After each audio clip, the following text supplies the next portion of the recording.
Hello students, जय श्री कृष्ण, जय स्वामीनारायण। चलो હવે આપણે આજનો જે ટોપિક છે, અત્યાર સુધી દાખલા ભણ્યા આપણે પહેલા ચેપ્ટરમાં, બરાબર। દાખલાનું કામ પૂરું થયું છે। મેં લાસ્ટ લેક્ચરમાં જ તમને કીધું કે હવે દાખલા આવવાના નથી। હવે થિયરિકલ બેક ટોપિક છે, એક બે લેક્ચર્સ એ આપણે પૂરા કરીએ એટલે આપણું ચેપ્ટર થઈ જશે પૂરું। તો નેક્સ્ટ આપણો ટોપિક છે રાસાયણિક સંયોગીકરણના નિયમો। પહેલાં તો સંયોગીકરણ એટલે શું? સંયોગીકરણ એટલે કંઈ નહીં, સંયોજાવું, જોડાવું, એને આપણે કહીશું સંયોગીકરણ। અને કંઈ લોસ ઓફ કેમિકલ કોમ્બિનેશન, રસાયણો જોડાય ત્યારે એમાં અમુક નિયમોનું પાલન થાય છે। એ 5 પ્રકારના નિયમોને આધીન છે કોઈ પણ સંયોજનનું બનવું। અને એ 5 પ્રકારના નિયમો આજે આપણે ભણશું। તો સૌથી પહેલો જ નિયમ આપણે સ્ટાર્ટ કરીએ। પહેલો નિયમ છે દ્રવ્ય સંચયનો નિયમ। ચલો, દ્રવ્ય સંચયનો નિયમ મેં તમને આગળ ભણાવેલો છે, આ નામ તમને યાદ જ હશે, આવી ગયું છે આગળ, બરાબર। લોસ ઓફ કન્ઝર્વેશન ઓફ માસ, બરાબર। તો આપણે દ્રવ્ય સંચયનો નિયમ છે એ કોણે આપ્યો તો? પહેલી વસ્તુ તો કે એન્ટોની લેવોઝિયર નામના વૈજ્ઞાનિકે આ નિયમ આપેલો છે। બીજું, નિયમ શું છે? દ્રવ્યનું સર્જન કે વિનાશ શક્ય નથી। કોઈ પણ દ્રવ્ય ઉત્પન્ન કરી શકાતું નથી, કોઈ પણ દ્રવ્યનો નાશ કરી શકાતો નથી। માત્ર એક સ્વરૂપમાંથી બીજા સ્વરૂપમાં રૂપાંતર થઈ શકે છે। ચલો, આ છે દ્રવ્ય સંચયનો નિયમ। અને બીજું દ્રવ્ય સંરક્ષણનો નિયમ પણ કહેવાય। તમે ઉર્જા સંરક્ષણનો નિયમ આગળ ક્યાંક ભણ્યા હશો કે ઉર્જાનું સર્જન થતું નથી, ઉર્જાનો નાશ થતો નથી, એક પ્રકારની ઉર્જાનું બીજા પ્રકારની ઉર્જામાં રૂપાંતર થાય છે। એના જેવો જ થયો ને કે દ્રવ્યનું સર્જન થતું નથી, દ્રવ્યનો નાશ થતો નથી, કે માત્ર એમાં શું જોવા મળશે? એક સ્વરૂપમાંથી બીજા સ્વરૂપમાં રૂપાંતર જોવા મળશે। અને આ લેવોઝિયરે આ નિયમ એમને નહોતો આપ્યો, ઘણી બધી દહન પ્રક્રિયાઓનો અભ્યાસ કર્યો હતો। દહન એટલે કે કમ્બસ્ચન વિશે આપણે આગળ ભણી ગયા છીએ। દહન પ્રક્રિયા એટલે સળગાવવું, બરાબર। તો ઘણા બધાને સળગાવ્યા એણે અને પછી નિયમ આપ્યો। તો એ એક્ઝામ્પલ તરીકે લઈએ તો આપણે એક એક્ઝામ્પલ લઈએ, ચલો, H2 + O2 H2O। હવે અહીંયા હાઇડ્રોજન છે એનું દળ કેટલું? તો કે 2 ગ્રામ, ઓકે। અહીંયા ઓક્સિજન આ 16 દુ 32 પણ એનું અડધું, 32નું અડધું એટલે 16 ગ્રામ। અને આ H2O એનો અણુભાર ગણીએ એટલે 18 ગ્રામ। આ છે પ્રક્રિયકો અને આ છે નિપજ। તો આ નિયમ મુજબ શું કહી શકીએ આપણે?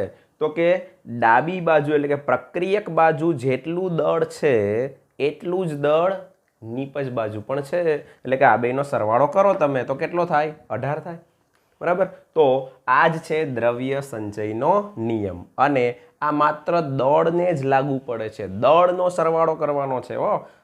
મોલનો સરવાળો નહીં કરતા, કાંઈ 1 મોલ ને અડધો મોલ તો 1.5 મોલ, અહીં 1.5 મોલ થવું જોઈએ નહીં, બરાબર। તો આપણે શું જોવાનું છે? માત્ર દળનો સરવાળો કરવાનો છે, કદનો નહીં। એસટીપી એ કદ લઈને સરવાળો કરવા બેસવાનું નથી, બરાબર। માત્ર ને માત્ર શેનો સરવાળો કરવાનો છે? દળનો સરવાળો કરવાનો છે। તો આપણે કહી શકીએ કે ડાબી બાજુ જેટલું દળ લીધેલું છે જમણી બાજુ એટલું જ દળ ઉત્પન્ન થાય। અને સ્વાભાવિક રીતે તમે કહી શકો કે તમે 20 ગ્રામ વસ્તુ લ્યો તો એમાંથી 18 ગ્રામ ન થઈ જાય ક્યારેય, બરાબર। આનું મેં તમને એક્ઝામ્પલ આપ્યું હતું આગળ। તો દ્રવ્ય સંચયનો નિયમ એટલે દ્રવ્યનું સર્જન કે વિનાશ શક્ય નથી। એટલે કે અહીંયા તમે 18 ગ્રામ લીધું તો એનું જો સર્જન થાય વધારાનું તો 20 ગ્રામે થઈ જાય, એનો વિનાશ થાય તો 18 ગ્રામમાંથી 15 ગ્રામે થઈ જાય। આવું કંઈ થતું નથી। 18 ગ્રામ લ્યો તો સામે 18 ગ્રામ મેળવો। આમાં માત્ર તત્વોની ફેર ગોઠવણી થાય છે, બરાબર। જો આ H2 અને O2, હવે આ બે જોડાઈ ગયા તો H2O બની ગયું, બીજો કંઈ આમાં ફેરફાર થતો નથી। આ નિયમને કયો નિયમ કહેશું આપણે? દ્રવ્ય સંચયનો નિયમ। આ પહેલો નિયમ પૂરો થાય છે। ત્યારબાદ બીજો નિયમ સ્ટાર્ટ કરીએ।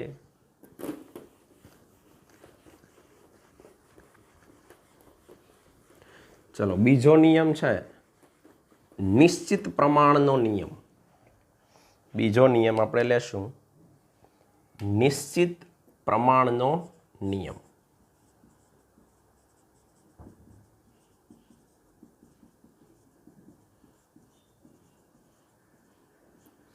આને કહેશું law of constant proportion. Constant એટલે નિશ્ચિત, પ્રપોર્શન એટલે પ્રમાણ.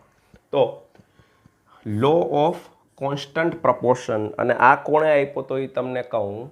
જોસેફ પ્રાઉસ્ટ નામના વૈજ્ઞાનિકે આ નિયમ આપેલો છે. જોસેફ પ્રાઉસ્ટ. આ વૈજ્ઞાનિકોના નામ યાદ રાખજો, કોણે કયો નિયમ આપ્યો. જોસેફ પ્રાઉસ્ટ નામના વૈજ્ઞાનિકે આ નિયમ આપ્યો છે. અને આ નિયમ શું છે? તો કે નિયમ એવો છે કે કોઈ પણ સંયોજનમાં રહેલા તત્વોનું દળથી પ્રમાણ નિશ્ચિત હોય છે.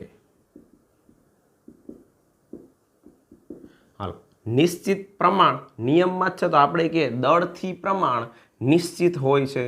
આનો મિનિંગ શું? હવે તમે એક સંયોજન છે એ ગમે ત્યાંથી લઈ આવો કે ગમે એ રીતે બનાવો. બહુ સરસ એક્ઝામ્પલ તમને આપું છું, ઇઝીલી સમજાઈ જાય એવું.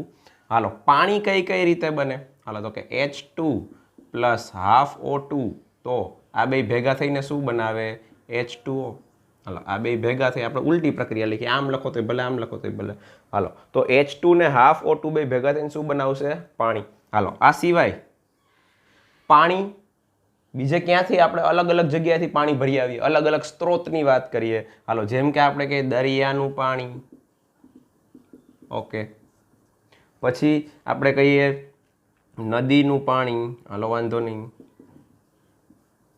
પછી આપણે કહીએ નળનું પાણી, ટેપ વોટર. પછી ગંગાજલ એટલે કે ગંગા નદીનું પાણી. આ નદીનું પાણી એમાં આવી જ ગયું, પણ આ તો મજા આવે એટલે લખ્યું, બરાબર? ગંગાજલ.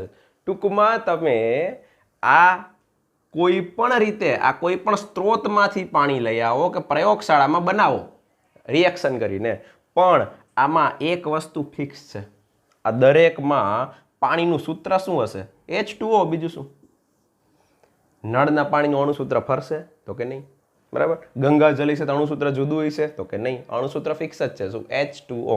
હવે H2O ની વાત કરીએ તો હાઇડ્રોજન છે 2 ગ્રામ અને ઓક્સિજન છે 16 ગ્રામ. આ 2 ગ્રામ. તો આને 2/16 એવો ગુણોત્તર કહેવાય, H/O. અને આને કહેવાય 1/8 એમ કહી શકાય. તો હવે તમે પાણી ગમે ત્યાંથી ભરો, હંમેશા એમાં H અને O નો ગુણોત્તર કેટલો હશે? 2/16 એટલે કે 1/8. આ દળથી ગુણોત્તર લીધો છે, બરાબર? અને એ પ્રમાણ હંમેશા કેવું હશે? નિશ્ચિત. એટલે આ પ્રમાણને કેવો નિયમ, આ નિયમને કેવો નિયમ કહેવાય? નિશ્ચિત પ્રમાણનો નિયમ. બરાબર? તો ખબર પડી ગઈ નિશ્ચિત પ્રમાણનો નિયમ શું છે. આ એક H2O ને નહીં, કોઈ પણ સંયોજનને લાગુ પડી શકે. તમે વિચારો, ચાલો NH3 એમોનિયા. હાલામાં નાઇટ્રોજનનું દળ પ્રમાણ કેટલું? તો કે 14 ગ્રામ. હાલો, ઓકે. હાઇડ્રોજનનું દળ પ્રમાણ કેટલું? તો કે 3 ગ્રામ. હવે તમે એમોનિયા ગમે એટલી રીતે બનાવો કે ગમે ત્યાંથી લઈ આવો, એમાં નાઇટ્રોજનનું દળ પ્રમાણ 14 ગ્રામ જ હશે, હાઇડ્રોજનનું 3 ગ્રામ જ હશે. એ કોઈ દી ફરવાનું નથી. એટલે કે NH3 નું અણુસૂત્ર તો નિશ્ચિત જ રહેવાનું છે ને. તો એનો મિનિંગ કે કોઈ પણ સંયોજનમાં રહેલા તત્વોનું આ સંયોજન છે, આ એના તત્વો છે, દળથી પ્રમાણ, આ દળથી પ્રમાણ છે એ નિશ્ચિત હોય છે. એ કોઈ દી ફરવાનું નથી. પછી ગમે એ સ્ત્રોતમાંથી બનાવ્યો હોય, ગમે ત્યાંથી ભરી આવ્યા હોય કે લેબોરેટરીમાં બનાવ્યો હોય, એનું અણુસૂત્ર નિશ્ચિત હોય. એનો મિનિંગ કે દળથી પ્રમાણ નિશ્ચિત જ હોવાનું છે. બરાબર? તો આ બીજો નિયમ પૂરો કરીએ આપણે. આ નિયમને શું કહેશું? નિશ્ચિત પ્રમાણનો નિયમ. ચાલો પછી ત્રીજો નિયમ લઈએ.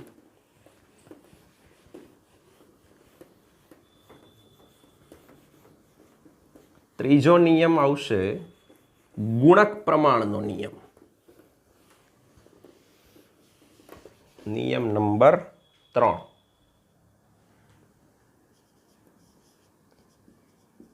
ગુણક પ્રમાણનો નિયમ. એને કે લો ઓફ મલ્ટિપલ પ્રપોર્શન. ગુણક પ્રમાણનો નિયમ. આગળ હતું લો ઓફ કોન્સ્ટન્ટ પ્રપોર્શન, આ લો ઓફ મલ્ટિપલ એટલે ગુણક પ્રમાણનો નિયમ. ચલો આ નિયમ શું છે? સૌથી પહેલા તો કોણે આપ્યો હતો આ નિયમ? આ નિયમ તમારા જાણીતા વૈજ્ઞાનિકે આપ્યો હતો. કોણ? ડાલ્ટન. કઈ નહીં, હાલો ડાલ્ટન નામના વૈજ્ઞાનિકે આ નિયમ આપ્યો હતો. અને આ નિયમ મુજબ, આ નિયમ સમજવો થોડો અઘરો છે, ધ્યાન આપજો. જ્યારે બે તત્વો જોડાઈને એક કરતા વધારે સંયોજન બનાવે ત્યારે એક તત્વના નિશ્ચિત દળ સાથે સંયોજિત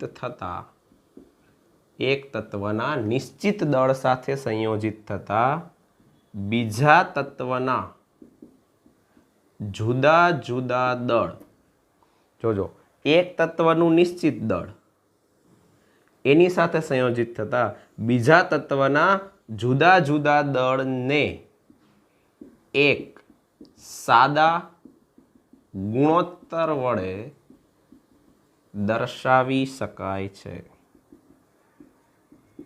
તો હવે આ આપણે એક્ઝામ્પલથી સમજશું તો જ સમજાશે, બરાબર? ચાલો જો એક સરસ રીતે તમને એક સરસ એક્ઝામ્પલ આપીને સમજાવું. એક નહીં, 2-3 એક્ઝામ્પલ આપું એટલે વધારે ક્લિયર થાય. હાલો, આપણે થોડી વાર પહેલાં સૂત્ર લખ્યું હતું H2 plus half O2 gives H2O. પાણીની બનાવટનું સૂત્ર છે. હવે આપણે વિચારીએ કે જ્યારે બે તત્વો જોડાઈને, નિયમ સમજતા જાય ભેગો ભેગો, બે તત્વો એટલે બે તત્વો થયા H2 ને O2, બે ભેગા થઈને બનાવે ગોટુ નહીં H2O. હાલો, તો H2 પ્લસ હાફ O2 એટલે શું બનાવે? H2O. હવે બીજી રીતે આ બે તત્વો જોડાય H2 પ્લસ O2 ને બનાવે H2O2. આને શું કહેવાય તમને ખબર છે ને? Hydrogen peroxide. આને કહેવાય પાણી. આ પાણી છે, આ હાઇડ્રોજન પેરોક્સાઇડ છે. પણ બેયના અણુસૂત્રોમાં તત્વો તો બે જ છે ને, હાઇડ્રોજન ને ઓક્સિજન. તો હવે આપણો નિયમ ભણવાનો સ્ટાર્ટ થાય છે. જો નિયમનો અડધો ભાગ આવી ગયો. શું? જ્યારે બે તત્વો જોડાઈને, હાલો બે તત્વો છે હાઇડ્રોજન ઓક્સિજન, આમાં હાઇડ્રોજન ને ઓક્સિજન એક કરતા વધારે સંયોજન બનાવે તો બનાવ્યા ને, એક પાણી અને એક હાઇડ્રોજન પેરોક્સાઇડ, બરાબર? તો એક તત્વના નિશ્ચિત દળ સાથે, અહીંયા સમજીએ હવે. ચલો, આ હાઇડ્રોજન H2 કેટલું થયું? 2 ગ્રામ. ઓકે, આ કેટલું થયું? 18 ગ્રામ. તો શું કહેવાય? અહીંયા હાઇડ્રોજન ને ઓક્સિજન કયા દળ પ્રમાણમાં જોડાયેલા છે? આ 2 ગ્રામ. તો આ કેટલું સંયોજાય છે એની સાથે? 18 ગ્રામ. 18 ગ્રામની, સોરી 16 ગ્રામ. ટોટલ 18 થાય ને? હા, આ 16 દુ 32 નો અડધો એટલે 16 ગ્રામ. આ 2 ગ્રામ સાથે કેટલું જોડાય છે? 16 ગ્રામ. હવે આમાં વિચારો. હાલો, આ 2 ગ્રામ, આ 16 દુ 32 ગ્રામ. તો અહીંયા હાફ O2 છે, અહીંયા આખો મોલ છે O2 નો, એક અણુ છે, અહીંયા અડધો અણુ છે એમ કહીએ, બરાબર? હવે પાછું અહીંથી આગળ વધીએ. એક તત્વના નિશ્ચિત દળ સાથે, હાલો હાઇડ્રોજનનું દળ નિશ્ચિત છે બેયમાં, જો 2 ગ્રામ 2 ગ્રામ. એક તત્વના નિશ્ચિત દળ સાથે સંયોજિત થતા બીજા તત્વના જુદા જુદા દળ, ઓક્સિજનના દળ જુદા જુદા છે, 16 અને 32 છે કે નહીં? તો એને એક સાદા ગુણોત્તર વડે દર્શાવી શકાય છે. હવે આપણે આનું દળ નિશ્ચિત હોવું જરૂરી છે. બેયમાં નિશ્ચિત તો છે 2 ગ્રામ. તો ઓક્સિજનનું દળ પ્રમાણ શું થયું આમાં? તો કે એકમાં 16 ને એકમાં 32. અને હવે આને સાદા નાની સંખ્યા વડે દર્શાવો ગુણોત્તર ને, તો 16 દુ 32 થાય તો 1/2. બસ, તો આ થઈ ગયો નાનો એવો ગુણોત્તર જેના વડે દર્શાવી શકાય. આ જ છે ગુણક પ્રમાણનો નિયમ. ફરી એકવાર કહું, આ નિયમ ક્યારે લાગુ પડશે? તત્વ 2 જોવા જોઈએ, પણ એનાથી સંયોજન ઝાઝા બનવા જોઈએ, એક કરતા વધારે, તો એમાં આ નિયમ લાગુ પાડી શકાય. તત્વ 2, ત્રીજું તત્વ આવવું જોઈએ નહીં, બરાબર? H અને O, તો કે H2O, આમાં H અને O, H2O2.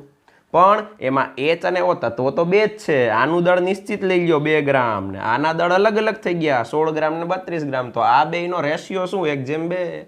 બસ, એને જ કહેવાય ગુણક પ્રમાણનો નિયમ. આ જ વસ્તુ બીજે ક્યાં લાગુ પડે? CO અને CO2, કાર્બન મોનોક્સાઇડ ને કાર્બન ડાયોક્સાઇડ. હાલો, કાર્બનનું દળ આમાં કેટલું? 12 ગ્રામ. ઓક્સિજનનું કેટલું? 16 ગ્રામ.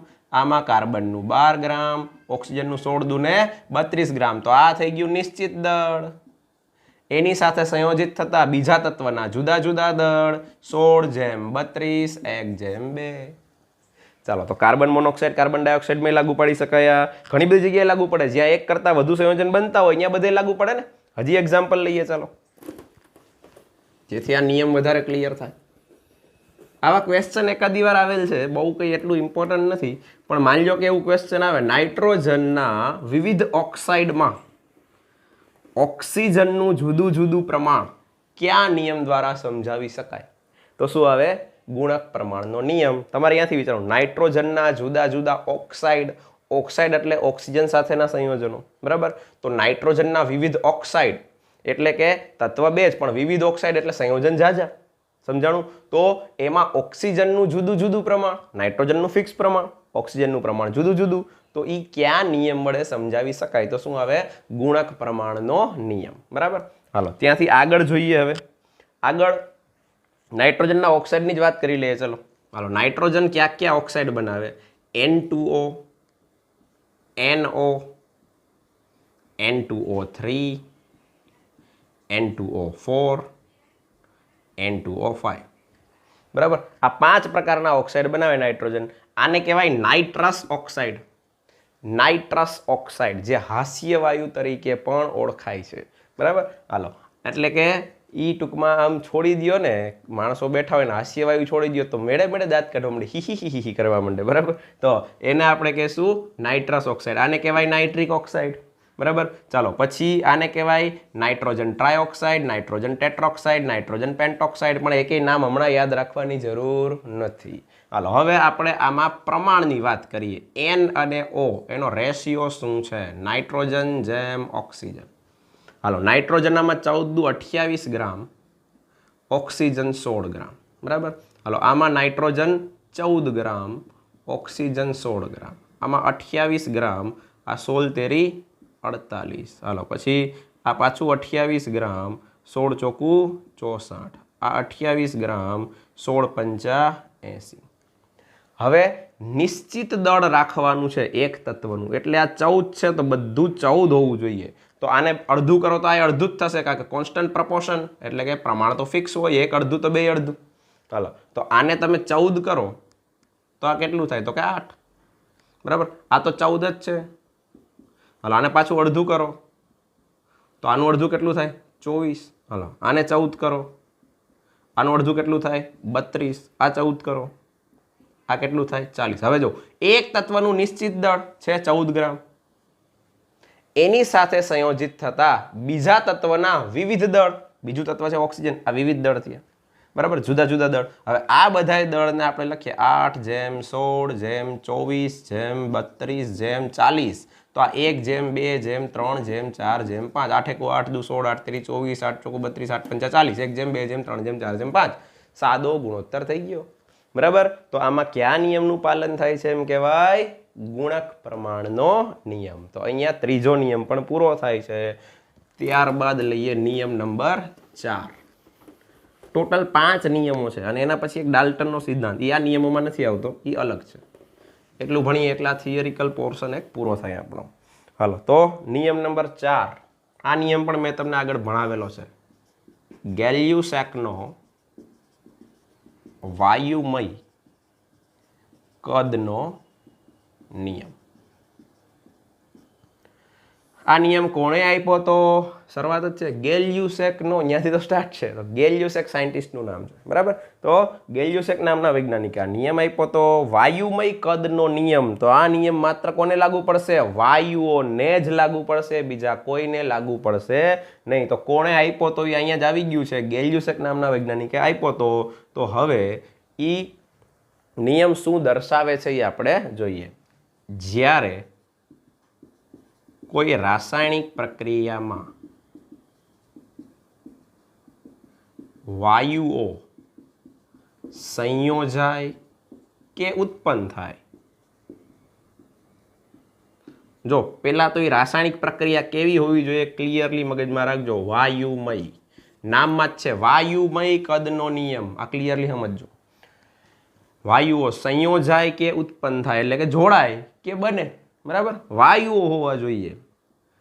તો સમાન તાપમાને અને દબાણે, આ ક્લિયરલી એસટીપી જરૂરી નથી પણ તાપમાન દબાણ સમાન જરૂરી છે, બરાબર, સમાન તાપમાને અને દબાણે. હવે શું તો કે તેમના કદ એક સાદો ગુણોત્તર દર્શાવે છે. તો આપણે આગળ દળથી આપણે જે ભણ્યા હતા નિયમ, બીજો નિયમ કયો ભણ્યા હતા? બીજો નિયમ તો કે નિશ્ચિત પ્રમાણનો નિયમ. ઈ દળથી હતું. H2O 2:16 1:8 દળથી નિયમ હતો ઈ. હવે આપણે રાસાયણિક પ્રક્રિયાની વાત કરવાની છે અને આને કહેવાય કદથી નિશ્ચિત પ્રમાણ. ઈ હતું દળથી નિશ્ચિત પ્રમાણ. અને બીજું શું બોલી શકાય? કદથી નિશ્ચિત પ્રમાણનો નિયમ એવું કહી શકાય. હાલો આના માટે એક બે એક્ઝામ્પલ લઈએ એટલે ક્લિયર થાય. આ નિયમ પણ આગળ કીધેલો છે જો યાદ હોય તો. H2 + Cl2 gives 2HCl. HCl gas છે હો, મગજમાં રાખજો. Hydrogen chloride. તમે જે હાઇડ્રોક્લોરિક એસિડ બોલો છો એ પાણીમાં આને ઓગાળો ને જે દ્રાવણ બને એ દ્રાવણને હાઇડ્રોક્લોરિક એસિડ કહેવાય. HCl ઓરડાના તાપમાને વાયુ છે. હાલો H2 + Cl2 gives 2HCl. હવે અહીંયા આપણે લખીએ 1 મોલ, બરાબર છે, આ 1 મોલ અને આ 2 મોલ. હવે વાયુમય કદનો નિયમ એવું કહે છે કે અહીંયા તમે સીધું એક કદ અને 2 કદ આવું લખી શકો. એટલે કે અહીંયા તમે કદ ગમે લ્યો, 1 લીટર તો આ 1 લીટર અને આ 2 લીટર. અહીંયા તમે લ્યો 10 લીટર તો આ 10 લીટર તો આ 20 લીટર. તો એનો મીનિંગ કે આ જે પ્રમાણ છે આ ત્રણેયનું 1:1:2 ઈ એક સાદી પૂર્ણાંક સંખ્યાનો ગુણોત્તર છે. 1:1:2, બરાબર. આ બેનો સરવાળો આટલો થાય એવું કહેતો નથી. 1 ને 1 2 ઈ અહીંયા લાગુ પડતું નથી. ઈ માત્ર દળ સંચયનો નિયમ છે. દળ દ્રવ્ય સંચયના નિયમમાં ચોખવટ કરી, અહીંયા દળ હોય તો બરાબર છે. કદમાં ઈ વસ્તુ લાગુ પડતી નથી. અહીંયા ભલે 1 ને 1 2 થાય છે, બધે લાગુ પડશે નહીં. અહીં તમે 1000 કરો તો અહીં 1000 તો અહીં 2000 તો ગુણોત્તર તો આ જ રહેશે. નાનામાં નાનો ગુણોત્તર શું? 1:1:2. તો જ્યારે કોઈ રાસાયણિક પ્રક્રિયામાં વાયુઓ સંયોજાય, હાલો વાયુઓ સંયોજન કે ઉત્પન્ન થાય, ઉત્પન્ન થયો વાયુ, સમાન તાપમાન ને દબાણ જરૂરી છે. તેમના કદ, હાલો આ ત્રણેયના કદ 1:1:2 તો એક સાદો ગુણોત્તર દર્શાવે છે 1:1:2, બરાબર. તો સીધું જ તમે ટૂંકમાં મોલ છે ને એને જ કદ લઈ શકશો, આવું કહેવામાં થાય, બરાબર. શું 1 મોલ 1 મોલ 2 મોલ તો કે 1 કદ ને 2 કદ, બસ સીધું જ લઈ શકાય. પણ અહીંયા દળ નહીં લેવાનું, બરાબર. તો પાછું એમ થશે કે આ 1 ગ્રામ, આ 1 ગ્રામ ને આ 2 ગ્રામ તો ખોટી વસ્તુ થઈ ગઈ. શું કામ? કારણ કે મોલ 1 મોલ એટલે આના 1 ગ્રામ થોડા થાય, બરાબર. આ 1 મોલ એટલે અલગ થઈ ગયું, આ 1 મોલ 2 ગ્રામ થયું તો આ 71 ગ્રામ થયું, અલગ અલગ થઈ ગયું ને. પણ કદમાં તમે શું લઈ શકો સીધું? તો કે આ કદ અને આ કદ ત્રણેય મોલ છે એ જ કદ લઈ શકાય. અહીંયા દળ લેવાનું નથી, બરાબર. તો આને કેવો નિયમ કહેશું આપણે? ગેલ્યુસેકનો વાયુમય કદનો નિયમ. આવું જ બીજું એક્ઝામ્પલ લઈ લઈએ. મેં તમને 2 નિયમ તો આમાંથી કરાવેલ છે વચ્ચે વચ્ચે. આ ગેલ્યુસેકનો નિયમ એ વચ્ચે આવી ગયો છે અને દ્રવ્ય સંચયનો નિયમ પણ આવી ગયો છે. હાલો N2 + 3H2 2NH3 ગેસ અને ગેસ વાયુમય કદ. તો હવે આમાં શું જોશું આપણે? તો કે અહીંયા 1 મોલ તો કે બરાબર છે, આ તત્વયોગમિતિ, આ 3 મોલ અને આ 2 મોલ. આ બેનો સરવાળો આટલો થાય એવું ન હોય, પણ જો આને વજનમાં કન્વર્ટ કરી નાખો ને જોઈ લેજો તો સરવાળો સરખો થશે. તો વજનમાં તમે લખીને સરવાળો સરખો કરો તો અહીંયા કયો નિયમ આવી જાય? દ્રવ્ય સંચયનો નિયમ. હવે અહીંયા આપણે વાત કરવાની છે કદની. તો એમ કે આ 1 કદ, આ 3 કદ, ત્યારે આ 2 કદ બને. હવે કદની જગ્યાએ તમે કોઈ પણ એકમ લઈ લો કદનો, બધામાં સરખો એકમ રાખવાનો. કે આ 10 લીટર તો આ કેટલું વપરાય? 30 લીટર. અને આ બને કેટલું? 20 લીટર. જો આ બેનો સરવાળો 40 થાય પણ આ 20 જ બેનું, એટલે એવું નહીં માનતા. સમજાણું? કદનો સરવાળો કરવાનો નથી. કદ સંચયનો નિયમ ક્યાંય નથી આવતો. દળ સંચયનો નિયમ હતો આગળ આવ્યો. દ્રવ્ય સંચયનો નિયમમાં દળ સંચયનો નિયમ કહેવાય એને. હાલો તો અહીંયા અહીંયા શું જોવાનું છે તો કે આના કરતાં 3 ગણું વપરાય તો કે બરાબર છે અને આના કરતાં આ 2 ગણું બને તો આનો ગુણોત્તર શું 1/3/2 ટૂંકમાં જે મોલ ગુણોત્તર છે ને એ જ કદ ગુણોત્તર લઈ શકાય બરાબર તો આને કયો નિયમ કહેશું આપણે ગેલ્યુસેકનો વાયુમય કદનો નિયમ અને એ રાસાયણિક સંયોગીકરણના નિયમોમાં 5મો નિયમ એ તમારો જાણીતો વૈજ્ઞાનિક કોણ ખબર છે એવોગેડ્રો કેવોગેડ્રો એવોગેડ્રો ચાલો તો એવોગેડ્રોનો નિયમ લેવાનો છે હવે એટલે 5 નિયમો પૂરા થાય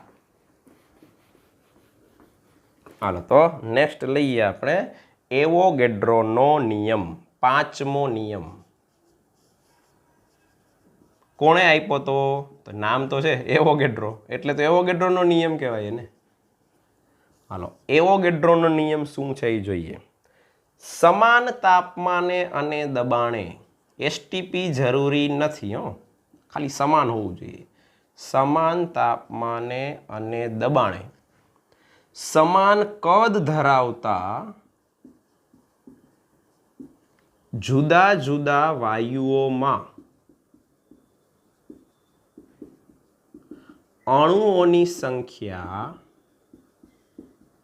સમાન હોય છે આ થઈ ગયો નિયમ હવે તમે વાયુ કોઈ પણ લ્યો આપણે અલગ અલગ વાયુ વિશે વિચારીએ ચલો આપણે એક તો કહીએ O2 એ તો બધા આવે બરાબર હાલો પછી મિથેન ઓકે આ વાયુ છે સલ્ફર ડાયોક્સાઇડ આ વાયુ છે N2 નાઇટ્રોજન આ વાયુ છે NH3 એમોનિયા આ વાયુ છે અલગ અલગ વાયુ લીધા આપણે બરાબર જુદા જુદા વાયુઓમાં હવે આ બધાનો આપણે એવું માનીએ કે તાપમાન સમાન છે ને દબાણ સમાન છે ત્યાં જ આપણે વાત કરવાની છે બરાબર હવે આમાં માની લો કે સમાન તાપમાન અને દબાણે અણુની સંખ્યા છે x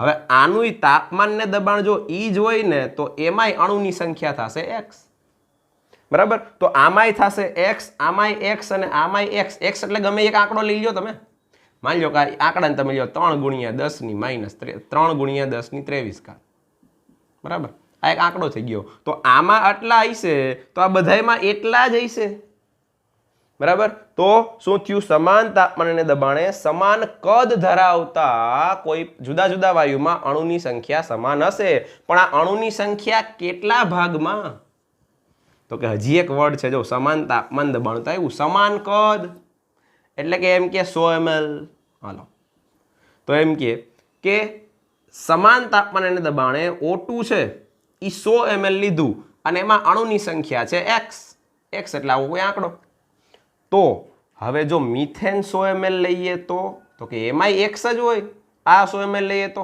એમાંય x જ હોય આ 100 ml બધામાં અણુની સંખ્યા x તો શું થયું કયો વાયુ છે એ જોવાનું થતું નથી દરેક વાયુમાં પણ કંડિશન કઈ જોવાની તાપમાન સમાન દબાણ સમાન હવે જો કદ સમાન હોય તો અણુ સમાન રહેશે હવે માની લો કે આ 100 ml છે એમાં x છે તો આ 200 ml માં કેટલું હશે આના 100 ml માં x તો એ તમે આના માટે ધારી જ શકો કે આમાંય 100 ml માં x જ છે તો 200 ml માં 2x બમણા બીજું શું હાલો આ 300 ml કરો તો કે 3x 3 ગણું હાલો આ 500 ml કરો તો અણુની સંખ્યા 5x 5 ગણી ટૂંકમાં આ 100 ml છે એ ગમે એ વાયુ માટે લઈ શકાય કે 100 ml માં બધામાં x તો ત્રિરાશિ તમને આની પૂછે તો તમે ત્રિરાશિ સીધી આની મૂકી શકો કે મિથેનમાં 100 ml માં x છે તો N2 માં 100 ml માં તો x જ છે તો 300 ml કેટલા તો કે 3 ટાઈમ્સ 3x બરાબર તો આને કહેવાય એવોગેડ્રોનો નિયમ બરાબર અને હવે છેલ્લે આ એવોગેડ્રોના નિયમની ઉપયોગિતા શું છે એ બધું આપણે ભણી ગયા છીએ પણ ફરી એકવાર જોઈએ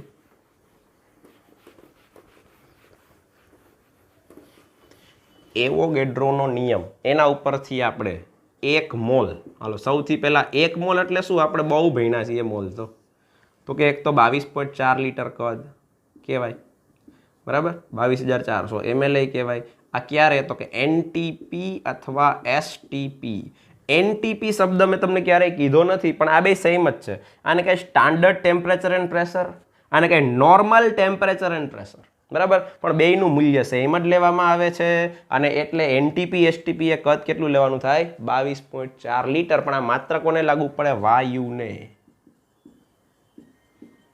હાલો, બીજું 1 મોલ એટલે શું કહી શકાય? હવે 1 મોલ એટલે 22.4 લીટર કદ વાયુનું, તો કોઈ પણ વાયુ હોય એનું 22.4 લીટર કદ લઈએ તો એ 1 મોલ થાય, કહેવાય ને આ બે એકબીજાને કનેક્ટેડ છે. બીજું 1 મોલ એટલે શું? અણુભાર જેટલું વજન, જેને ગ્રામ આણ્વીય દળ કહેવાય. એટલે કે અણુભાર જેટલું વજન ગ્રામમાં, અને એને બીજું શું કહેવાય? મોલર દળ પણ કહેવાય. આપણે ભણ્યા જ છીએ. ગ્રામ આણ્વીય દળ, અણુભાર જેટલું વજન ગ્રામમાં, બરાબર, અને ઈ જ શું છે?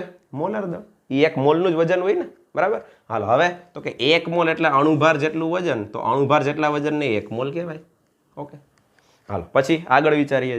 હજી 1 મોલ એટલે શું? તો કે એક આંકડો 6.022 ગુણ્યા 10⁻23 આટલા અણુઓ, આ એક સંખ્યા છે અને આને જ આપણે કેવો નંબર કીધો તો? એવોગેડ્રો. તો એનો તો નિયમ ભણીએ છીએ આપણે છેલ્લે, એવોગેડ્રો આંક. કેવો ગેડ્રો? એવોગેડ્રો.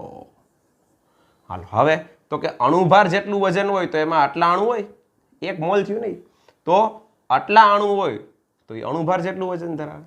હવે તો કે 22.4 લીટરમાં એટલા જ હોય ને, કે આ તો 1 મોલ છે. હજી 1 મોલને આટલું કહેવાય, આટલાને 1 મોલે કહેવાય. હજી આમાં 22.4 લીટર એટલે અણુભાર જેટલું વજન એ થાય, ને અણુભાર જેટલા વજનને 22.4 કહેવાય. તો જોવ તો ખરા કેટલા બધા કનેક્શન છે. એટલે કે 1 મોલ એટલે જો આ બધું થતું હોય તો આ બધા એકબીજાને કનેક્ટેડ જ હોય ને, બરાબર. અને એના માટે મેં તમને પહેલા જ 1 મોલ એટલે શું એવો આખો ચાર્ટ બનાવીને સમજાવ્યું છે, બરાબર. તો આ છે એવોગેડ્રોના નિયમની ઉપયોગિતા. હાલો, એવોગેડ્રોના નિયમની ઉપયોગિતામાં હજી એક મુદ્દો, એક વર્ડ જે આગળ ક્યાંય આવ્યો નથી, ટેક્સ્ટ બુકમાં પણ નથી, પણ દાખલામાં ક્યાંક ક્યાંક યુઝ થાય છે, એટલે એ તમને કહું છું. બાષ્પ ઘનતા. ચલો, બાષ્પ ઘનતા શબ્દ છે એનો મિનિંગ શું? બાષ્પ ઘનતાને ઇંગ્લિશમાં કહેવાય વેપર ડેન્સિટી, જેને પેલો અક્ષર વી અને ડી આવી રીતે શોર્ટ ફોર્મમાં પણ લખાય, વીડી એટલે વેપર ડેન્સિટી, એટલે કે બાષ્પ ઘનતા. બાષ્પ ઘનતા શું છે? ઘનતા તમને બધાને ખબર છે, ઘનતા એટલે દળ ભાંગ્યા કદ. દરેક વાયુની કંઈક ઘનતા હોય, દરેક પ્રવાહીની ઘનતા હોય, દરેક ઘન પદાર્થની ઘનતા હોય, બરાબર. તો એ બાષ્પ ઘનતા એટલે શું? તો કે બાષ્પ ઘનતાનું એક સૂત્ર લખીએ, એના ઉપરથી એની વ્યાખ્યા કહી શકાય. બાષ્પ ઘનતા એટલે આપેલ વાયુની ઘનતા છેદમાં H2 વાયુની ઘનતા. ટૂંકમાં આ એક ગુણોત્તર છે. જે કોઈ વાયુની આપણે વાત કરીએ, ઓક્સિજન, નાઇટ્રોજન, હાઇડ્રોજન, હાઇડ્રોજન તો અહીંયા છે, oxygen, nitrogen, carbon dioxide, methane, sulphur dioxide, કોઈ પણ વાયુ એની ઘનતા આપેલી હોય, એની સાથે હાઇડ્રોજન વાયુની ઘનતાનો ગુણોત્તર લઈ લો એટલે શું મળે? બાષ્પ ઘનતા. અને આ ઘનતાનો ગુણોત્તર છે એટલે એનો કોઈ એકમ હોતો નથી, બરાબર. તો વ્યાખ્યા શું કહી શકાય? આપેલ વાયુની ઘનતા અને હાઇડ્રોજન વાયુની ઘનતાના ગુણોત્તરને શું કહેવામાં આવે? બાષ્પ ઘનતા. અને આને આમે લખાય ડી. આપેલ વાયુ, ડી એટલે ડેન્સિટી, ડેન્સિટી એટલે ઘનતા, છેદમાં DH2. આ ગુણોત્તરને આપણે કહેશું બાષ્પ ઘનતા.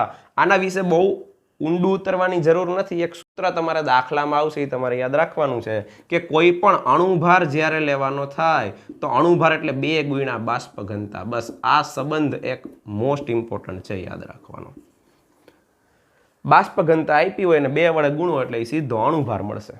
આ તમારે યાદ રાખવાનું છે. કોઈ પણ વાયુ હોય એનો બાષ્પ ઘનતા તમને આપેલી હોય, એને 2 વડે ગુણી નાખો એટલે શેમાં કન્વર્ટ થઈ જાય? અણુભારમાં. અને અણુભાર ઉપરથી મોલ ને એના દાખલા પછી આગળ કઈ રીતે ગણાઈએ આપણે શીખા છીએ, બરાબર. હાલ આ 2 સૂત્રો આમાંથી યાદ રાખવાના છે તમારે. તો આ બાષ્પ ઘનતા વાળો મુદ્દો પણ પૂરો થાય છે, 5 નિયમો પણ પૂરા થાય છે. હજી એક છેલ્લી વસ્તુ, બસ આજે થિયરી બહુ આવેલી, બરાબર, પણ એ બધી અઘરી નથી કંઈ, એકવાર વાંચી લેશો એટલે યાદ રહી જાય એવું છે. આજનો છેલ્લો ટોપિક. આજનો છેલ્લો ટોપિક છે ડાલ્ટનનો પરમાણ્વીય સિદ્ધાંત. આ બહુ આનું સારું યોગદાન હતું આ ભાઈનું, ડાલ્ટનનું. ઘણું બધું સમજાવેલ છે એણે. સૌથી પહેલા એણે એક બુક પબ્લિશ કરી. એ બુકનું નામ હતું સિસ્ટમ ઓફ કેમિકલ ફિલોસોફી, બરાબર, new system of chemical philosophy, આવી એક બુક રજૂ કરી. અને એણે એની અંદર અમુક પોઈન્ટ્સ રજૂ કર્યા પરમાણુ વિશેના. તો એ પોઈન્ટ્સ ક્યાં ક્યાં હતા આપણે જોઈએ. પહેલું, દ્રવ્યનો અંતિમ અવિભાજ્ય કણ એટલે પરમાણુ. આવું મેં તમને આગળ પણ કીધેલું છે કે પરમાણુ શું છે. અંતિમ અવિભાજ્ય કણ એટોમિયો, એના ઉપરથી આ વર્ડ આવ્યો છે એટોમિયો. ગ્રીક ભાષાનો શબ્દ છે એટલે એના ઉપરથી શબ્દ આવ્યો એટમ, જેનો મિનિંગ થાય વધારે વિભાજન ન થઈ શકે એવું. અને એના ઉપરથી પરમાણુ શબ્દ આવ્યો કે જે અવિભાજ્ય એટલે કે જેનું વિભાજન શક્ય નથી. ડાલ્ટને એની બુકની અંદર પહેલો મુદ્દો આ રજૂ કર્યો અને વર્ષો સુધી આ માન્યતા સાચી જ હતી. પછી પ્રોટોન, ઇલેક્ટ્રોન, ન્યુટ્રોનની શોધ થઈ, બરાબર, પછી આ માન્યતા ખોટી પડી. પણ ઘણું બધું આના ઉપરથી ઘણું બધું જાણવા મળ્યું વૈજ્ઞાનિકોને અને ઘણી બધી નવી શોધ પણ થઈ. હાલો, તો પહેલો મુદ્દો, દ્રવ્યનો અંતિમ અવિભાજ્ય કણ એટલે કોણ? પરમાણુ. આ ડાલ્ટને કીધું. બીજું ડાલ્ટને શું કીધું? તો કે એક તત્વના બધા જ પરમાણુનું દળ નિશ્ચિત હોય છે. નિશ્ચિત કરતા આપણે કે સમાન હોય છે, પરંતુ તે અન્ય તત્વના પરમાણુના દળ કરતા જુદું હોય છે. આનો મિનિંગ શું? માની લો કે તમે સોડિયમનો એક ટુકડો લીધો, બરાબર, સોડિયમ ધાતુ છે, ઘન સ્વરૂપે હોય. સોડિયમનો એક ટુકડો લીધો તો એમાં જેટલા પણ પરમાણુ છે બધા સોડિયમના જ હશે. એમાં કઈ વચ્ચે મેગ્નેશિયમનો પરમાણુ તો નહીં ઘૂસી જાય. હવે અને આપણે ખબર છે એક ટુકડો તો એમાં કેટલા બધા પરમાણુ હોય. હવે આપણે મોલ ભણી ગયા છીએ કે જથ્થામાં જ હોય. આમાં જેટલા પણ પરમાણુ હશે બધા સોડિયમના હશે નહીં. એ દરેક પરમાણુનું દળ કેવું હશે? સમાન. 23 ગ્રામ પ્રતિ મોલ ભણ્યા ને આપણે, AMU ભણ્યા. તો સોડિયમના દરેક પરમાણુનું દળ કેવું હશે? સરખું હશે. એ જ રીતે મેગ્નેશિયમના દરેક પરમાણુનું દળ સરખું હશે. એલ્યુમિનિયમના દરેક પરમાણુનું દળ સરખું હશે. પણ આનું ને આનું દળ જુદું હશે. આનું ને આનું દળ જુદું હશે. એ જ થયું. જો એક તત્વના બધા પરમાણુનું દળ સમાન હોય છે. તો સોડિયમના પરમાણુ જોઈએ આમાં, એનું દળ સમાન. આમાં મેગ્નેશિયમના પરમાણુ દળ સમાન, એલ્યુમિનિયમના પરમાણુ દળ સમાન. પણ એ અન્ય તત્વના પરમાણુના દળ કરતા જુદું હોય. એટલે કે આ બેના પરમાણુનું દળ જુદું. તો પરમાણુ ભાર ભણ્યા જ છીએ આપણે, જુદો જુદો જ હોય, બરાબર. હાલ, પછી આગળ ત્રીજો મુદ્દો, તત્વો નિશ્ચિત પ્રમાણમાં જોડાય. તત્વોના પરમાણુ એવું લખીએ તોય ભલે.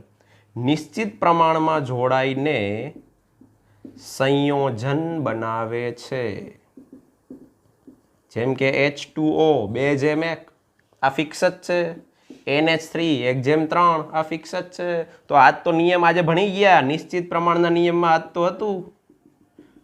તો ડાલ્ટનનો નિયમ છે એ આ નિયમને સમજાવી શકે. ડાલ્ટનનો સિદ્ધાંત છે એ આ નિયમને સમજાવી શકે, નિશ્ચિત પ્રમાણના નિયમને, બરાબર. હજી હાલો, દ્રવ્ય સંચયનો નિયમ સમજાવી શકાય. એટલે કે દ્રવ્યનું સર્જન કે વિનાશ શક્ય નથી, માત્ર તેમાં રહેલા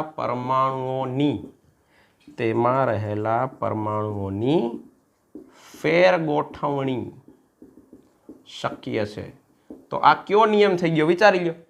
દ્રવ્ય સંચયનો નિયમ. હાલો, દ્રવ્ય સંચયનો નિયમ શું છે? દ્રવ્ય સંચયનો નિયમ તો કે કોઈ પણ પરમાણુ કયો કે દ્રવ્ય કયો, દ્રવ્ય પરમાણુનો જ બનેલો છે, એનું સર્જન શક્ય નથી, એનો વિનાશ શક્ય નથી, માત્ર એમાં પરમાણુની શું થાય છે? ફેરગોઠવણી થાય છે. તો આ બે નિયમ તો આપણે આજે ભણાઈ જાય પાછા કે ડાલ્ટનના પરમાણુય સિદ્ધાંત દ્વારા નિશ્ચિત પ્રમાણનો નિયમ સમજાવી શકાય, પછી દ્રવ્ય સંચયનો નિયમ સમજાવી શકાય. અને આ બે વસ્તુઓને જે કીધી હતી કે દ્રવ્યનો અંતિમ અવિભાજ્ય કણ પરમાણુ, અને બીજું તો કે એક તત્વના બધા પરમાણુનું દળ સમાન હોય પણ બીજા તત્વના પરમાણુના દળ કરતાં કેવું હશે? જુદું હશે, બરાબર. તો અહીંયા ડાલ્ટનનો પરમાણુય સિદ્ધાંત પણ પૂરો થાય છે. આજનો આખો લેક્ચર થિયરિકલ હતો. તો નિરાતે વ્યવસ્થિત વાંચી લેજો. બહુ સિમ્પલ છે. હું તમને મટીરિયલ મોકલું છું, એમાંથી વાંચી લેજો ને એકવાર જોઈ લેજો, સરળ રીતે આવડી જશે, બરાબર. આમાં બીજું કંઈ છે નહીં. હાલો, હવે નેક્સ્ટ લેક્ચરમાં પાછી અમુક થિયરી બાકી છે, એની સાથે મળશું. ચલો, બાય.